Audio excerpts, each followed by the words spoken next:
Anda kembali di berita utama bersama saya Jihan Novita. Saudara, sebuah takdir tragis merenggut paksa senyum dari keluarga seorang polisi bernama Aibda Iswandi.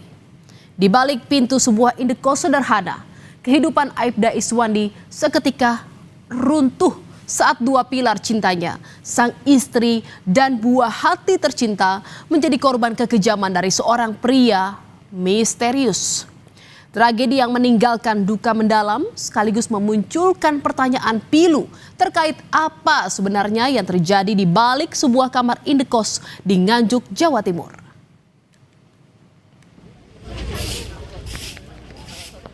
Isak tangis keluarga dan kerabat pecah seketika saat dua mobil ambulans yang membawa jenazah korban memasuki halaman rumah duka di Kediri, Jawa Timur pada Rabu malam. Masih dengan seragam polisi lengkap, Aibda Iswandi hanya bisa terduduk lemas meratapi kepergian sang istri Elvi Nurhayati dan anak sulungnya Ika Eldianti. Duka dirasakan saat jenazah kedua korban tiba untuk dimakamkan. Ia tak menyangka kebersamaannya dengan istri dan anaknya harus berakhir dengan cara yang mengenaskan.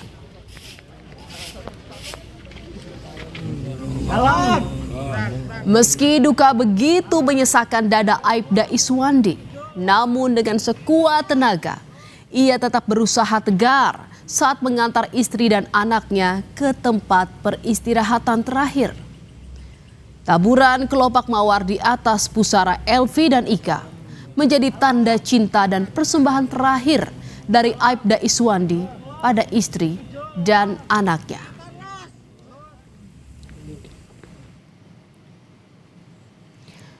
Sebuah kamar indekos di Jalan Mongonsi di Kelurahan Payaman, Kabupaten Nganjuk, Jawa Timur inilah jadi tempat kejadian perkara di mana awal tragedi kematian istri dan anak dari seorang polisi terjadi. Garis polisi masih terpasang, saudara. Sisa-sisa barang yang gosong karena dibakar pelaku saat berusaha menghilangkan jejak juga masih terlihat. Di balik kamar indekos ini, ibu dan kedua anaknya diserang secara brutal hingga tewas oleh seorang pria yang dirasuki amarah dendam dan sakit hati pada korban.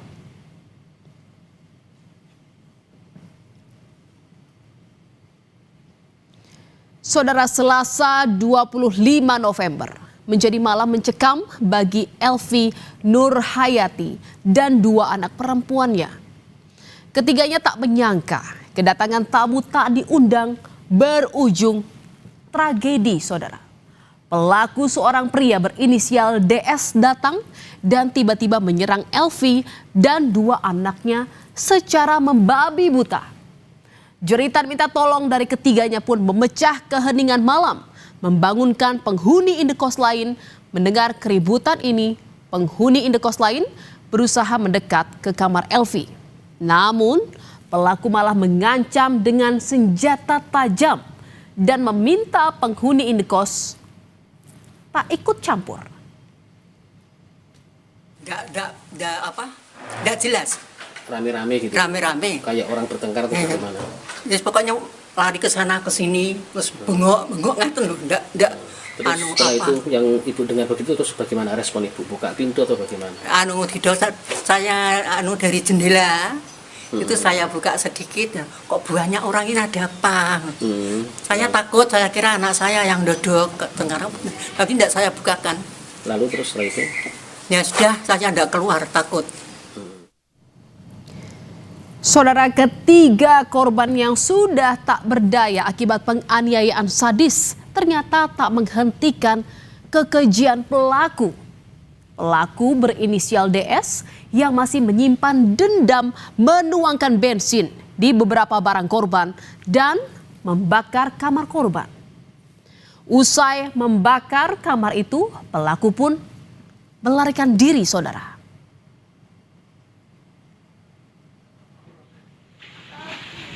Ayo.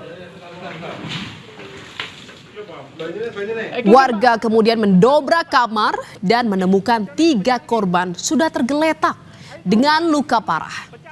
Ditambah lagi, api yang disulut oleh pelaku semakin membesar, saudara.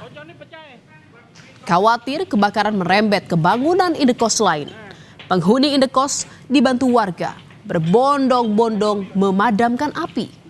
Dan saat itu, warga mendapati kamar indekos sudah berantakan dan 2 korban sudah tergeletak tak bernyawa akibat luka parah karena penganiayaan pelaku.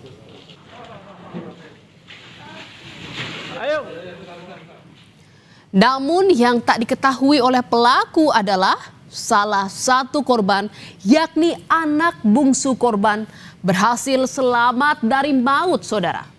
Dengan berpura-pura tak sadarkan diri, korban bertahan dari kekejian pelaku. Dengan sisa tenaga yang ada, korban akhirnya mengungkap identitas pelaku yang tega menganiaya secara keji ibu dan kakaknya hingga tewas. Namun, luka yang parah akibat penganiayaan pelaku membuat korban kini harus dirawat intensif di rumah sakit karena kondisinya kritis. Dan saudara, dari kesaksian penghuni indekos serta rekaman CCTV, identitas pelaku pembunuhan istri dan anak polisi akhirnya terungkap, saudara. Hanya dalam waktu 2 jam pasca kejadian, Polres Nganjuk menangkap DS di rumahnya di Desa Jogomerto. Dan saat ditangkap, pelaku mengaku semua perbuatannya. Polisi pun mendalami ada hubungan apa antara pelaku dan korban hingga terjadi penganiayaan yang berujung hilangnya nyawa istri dan anak polisi. Dan setelah diselidiki, saudara, terungkap motif pembunuhan yang dilakukan oleh pelaku karena latar dendam dan sakit hati pada istri polisi, saudara. Pelaku diduga adalah orang yang dikenal oleh korban. Karena tersulut amarah pada korban, itulah yang membawa pelaku nekat bertindak keji pada korban dan 2 anaknya. Pelaku ditangkap di rumahnya di Jogomerto. Nah, untuk motif sementara dari hasil pemeriksaan sedikit tadi dari penyidik, yaitu sakit hati. Untuk selanjutnya akan didalami lebih lanjut. Saudara, tragedi keji yang berakar dari dendam dan sakit hati merenggut nyawa istri serta anak seorang anggota polisi. Kasus ini menjadi pengingat pilu bahwa emosi negatif yang tak terkendali dapat berujung pada tindakan brutal yang menghancurkan masa depan satu keluarga dan menyisakan duka mendalam yang tak terhingga bagi yang ditinggalkan. Dan saudara, berita utama masih akan kembali dengan informasi menarik lainnya. Tetap